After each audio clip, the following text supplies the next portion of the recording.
42 is here. अभिवादन स्वीकार कीजिए डॉक्टर सतीश पांडे का। फिनॉक्सी एथेनॉल के बारे में मैंने पहले भी कई बार आपको बताया है कि इस प्रिजर्वेटिव का आपको इस्तेमाल नहीं करना चाहिए। फिनॉक्सी एथेनॉल एक सिंथेटिक प्रिजर्वेटिव है। बाजार में उपलब्ध अधिकांश स्किन केयर प्रोडक्ट की इंग्रेडिएंट लिस्ट में इसे आप आसानी से पढ़ सकते हैं।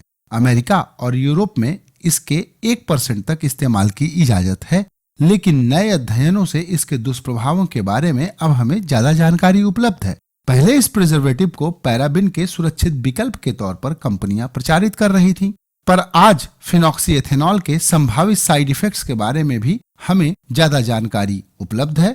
और कौन सी ऐसी जानकारियां हैं जिससे आपको हो सकता है फायदा, यही जानेंगे आप इस वीडियो में, जिसमें मैं बात करूंगा फिनॉक्सी एथेनॉल क्या है, कैसे बनाया जाता है, किन प्रोडक्ट्स में यह होता है, फिनॉक्सी एथेनॉल त्वचा को कैसे प्रभावित करता है और फिनॉक्सी एथेनॉल से अन्य नुकसान क्या हैं, जैसे प्रश्नों के बारे में थोड़ा विस्तार से जानेंगे इस वीडियो में। इसके अलावा और भी बहुत कुछ है आपकी जानकारी के लिए।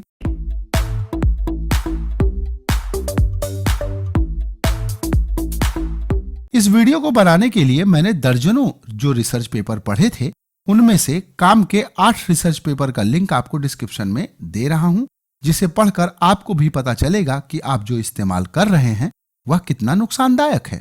तो आइए अब जानते हैं कि फिनॉक्सी एथेनॉल आखिर है क्या। फिनॉक्सी एथेनॉल स्किन केयर और कॉस्मेटिक प्रोडक्ट्स में सबसे अधिक इस्तेमाल किए जाने वाले सिंथेटिक प्रिजर्वेटिव्स में से एक है। इसका उपयोग परफ्यूम और इंसेक्ट रिपेलेंट में सॉल्वेंट की तरह भी किया जाता है। प्रिजर्वेटिव का इस्तेमाल हर उस स्किन केयर और कॉस्मेटिक प्रोडक्ट्स में होता है जिनको बनाने के लिए पानी का इस्तेमाल किया जाता है, क्योंकि पानी होगा तो ही माइक्रोब्स या फंगस की ग्रोथ होगी और इसीलिए प्रोडक्ट्स को सड़ने से बचाने के लिए प्रिजर्वेटिव आवश्यक होते हैं। ऑयल बेस्ड प्रोडक्ट्स जैसे फेशियल ऑयल और बाम में प्रिजर्वेटिव इस्तेमाल करने की आवश्यकता नहीं होती, क्योंकि उसमें पानी न होने की वजह से माइक्रोब्स पैदा नहीं होते। अब आइए जानते हैं कि फिनॉक्सी एथेनॉल आखिर बनाया कैसे जाता है। फिनॉक्सी एथेनॉल एक सुगंधित ईथर अल्कोहल है और इसमें गुलाब के समान गंध होती है। यह एक इथॉक्सिलेट कंपाउंड होता है, जिसका अर्थ है कि फिनॉक्सी एथेनॉल को बनाने के लिए एथिलीन ऑक्साइड जैसे नॉन कार्सिनोजन और फिनोल, जो कि एक कोरोसिव और टॉक्सिक कंपाउंड है, के बीच केमिकल रिएक्शन से बनाया जाता है। फिनॉक्सी एथेनॉल के साथ सबसे बड़ी चिंता इसके कार्सिनोजन टॉक्सिन 1,4-डाइऑक्सिन के साथ दूषित होने की होती है, जो एथिलीन ऑक्साइड द्वारा बाई प्रोडक्ट के रूप में केमिकल रिएक्शन में उत्पन्न होता है। स्किन केयर और कॉस्मेटिक ब्रांडों में 1,4-डाइऑक्सिन कंटामिनेशन असामान्य बात नहीं है। इसी 1,4-डाइऑक्सिन कंटामिनेशन की वजह से जॉनसन एंड जॉनसन को अपना टेल्कम पाउडर भारत को छोड़कर अन्य सभी देशों में बेचना बंद करना पड़ा। इसके अलावा जॉनसन एंड जॉनसन ने कई बिलियन का जुर्माना भी भरा। मजेदार बात यह है कि हर साल अमेरिका या यूरोप में किसी न किसी ब्रांड में बेंजीन या कोई नुकसानदायक केमिकल या कार्सिनोजन मिल जाता है, लेकिन मेरा भारत तो महान है, इसीलिए यहाँ के सभी स्किन केयर प्रोडक्ट्स में कभी भी कोई नुकसानदायक केमिकल नहीं पाया जाता। और पाया भी कैसे जाए, कोई रेगुलेटरी अथॉरिटी तो है नहीं। और जब तक हम सब राम भरोसे हैं, तब तक फिनॉक्सी एथेनॉल से बने प्रोडक्ट्स अवॉइड करने में ही हमारी भलाई है। और अक्सर आपने पढ़ा होगा कि अपने सामानों की सुरक्षा स्वयं करें, तो यहाँ बात अपने स्वास्थ्य की है और उसकी सुरक्षा तो आपको स्वयं करनी ही है। अब आइए जानते हैं कि फिनॉक्सी एथेनॉल किन प्रोडक्ट्स में होता है। इंग्रेडिएंट लिस्ट में जहां कहीं भी आपको एक्वा, डीएम वाटर या पानी लिखा मिल जाएगा, वहां आपको यह इंग्रेडिएंट आसानी से पढ़ने में मिल जाएगा। वैसे जितने भी स्किन केयर प्रोडक्ट्स या मेकअप प्रोडक्ट्स हैं, जैसे moisturiser, sunscreen, shampoo, conditioner, styling gel, lip products, soap और फ्रेग्रेंसेस, वहां फिनॉक्सी एथेनॉल प्रचुर मात्रा में आपको इंग्रेडिएंट लिस्ट में मिलेगा। इसे आप कई अन्य नामों से भी प्रोडक्ट की इंग्रेडिएंट लिस्ट में खोज सकते हैं और ये सभी नाम आपको अपने फोन की स्क्रीन पर लिखे मिल जाएंगे। और इन नामों को ध्यान से पढ़िएगा, चाहे तो स्क्रीनशॉट ले लीजिए। अगर आपके प्रोडक्ट की इंग्रेडिएंट लिस्ट में ये नाम हैं, तो आपको ऐसे इंग्रेडिएंट अवॉइड करना चाहिए। अब आइए जानते हैं कि फिनॉक्सी एथेनॉल त्वचा को प्रभावित कैसे करता है। कंपनियां फिनॉक्सी एथेनॉल को पैराबिन के सुरक्षित विकल्प के तौर पर प्रस्तुत करती हैं, जबकि यह पूरी तरह सच नहीं है।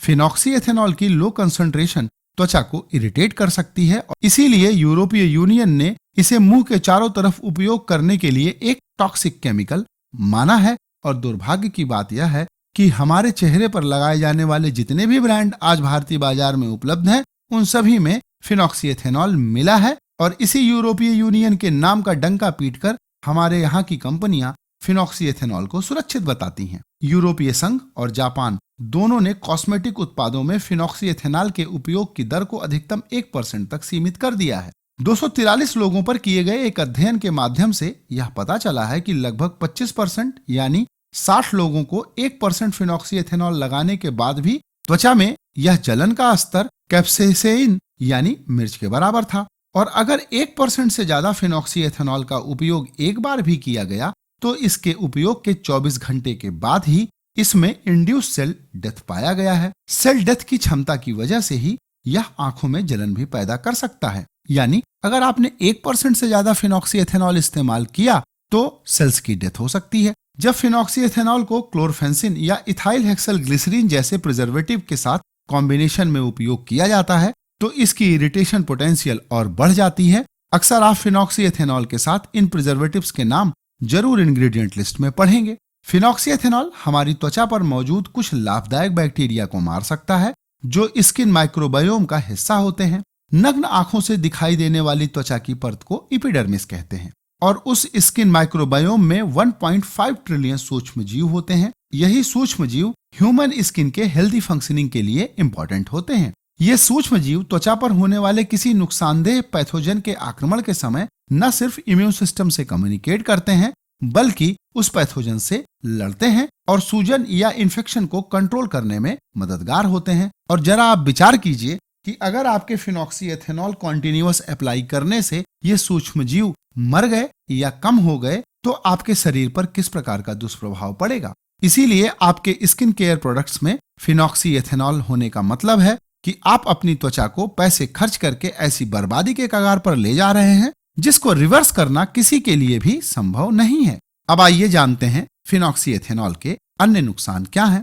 आपकी त्वचा को तो जो नुकसान होता है वो तो होता ही है, साथ ही 1997 में एक एनिमल स्टडी में फिनॉक्सीएथेनॉल को रिप्रोडक्टिव टॉक्सिन्स माना गया। 2010 में जानवरों पर हुए एक अध्ययन में फिनॉक्सीएथेनॉल को ओवेरियन फंक्शन के लिए टॉक्सिक पाया गया और संतानों के विकास के लिए भी यह एक विषाक्त केमिकल माना गया है और इन रिसर्चेस का लिंक आपको डिस्क्रिप्शन में मिल जाएगा। फिनॉक्सीएथेनॉल को यूएसएफडीए ने पोटेंशियल न्यूरोटॉक्सिक माना है, लेकिन इसे प्रमाणित करने वाला अभी कोई अध्ययन हमारे पास नहीं है, यह केवल आशंका है। और जैसा मैंने पहले ही कहा कि फिनॉक्सीएथेनॉल 1,4-डाइऑक्सिन से भी कंटामिनेटेड हो सकता है, इस कारण से हमें कैंसर भी हो सकता है।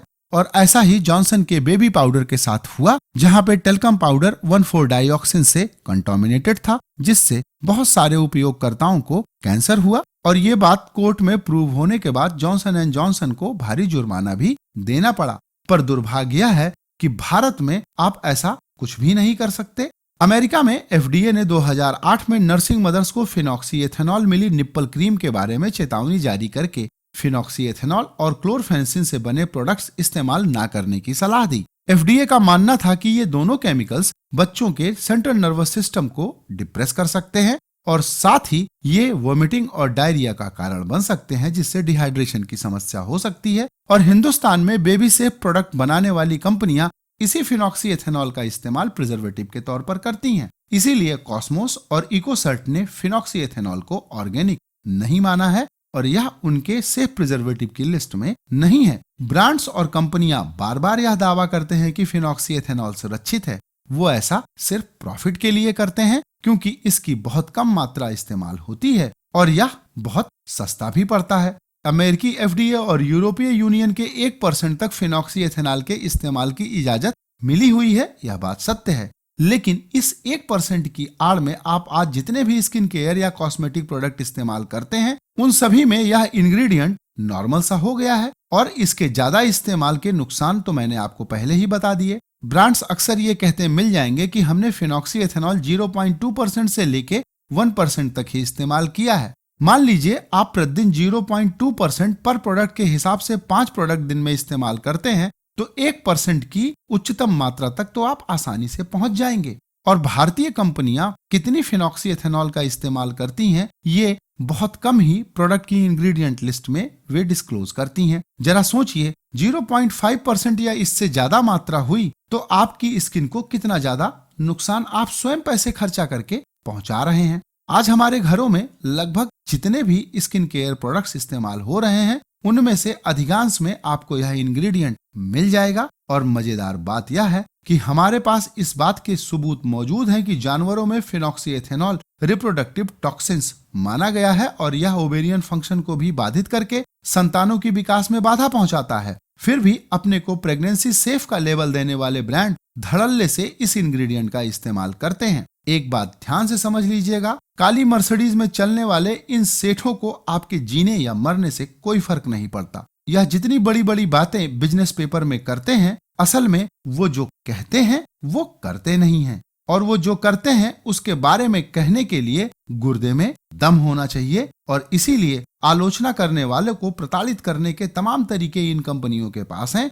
इसीलिए मैं आपको हमेशा रिक्वेस्ट करता हूं कि अगर आपको मेरा वीडियो अच्छा लगा हो तो इसे लाइक और शेयर जरूर कीजिएगा, बहुत सारे लोगों को फायदा पहुंचाएं। तो आज का यह वीडियो यहीं पर होता है समाप्त, और इस वीडियो के लिए स्क्रिप्ट लिखी थी मोहम्मद जीशान ने। तो आज का यह वीडियो यहीं पर होता है समाप्त। इस विषय से संबंधित अगर कोई प्रश्न होगा तो बेझिझक कमेंट कीजिएगा, मैं आपके कमेंट्स का रिप्लाई करता हूं। वीडियो देखने के लिए धन्यवाद।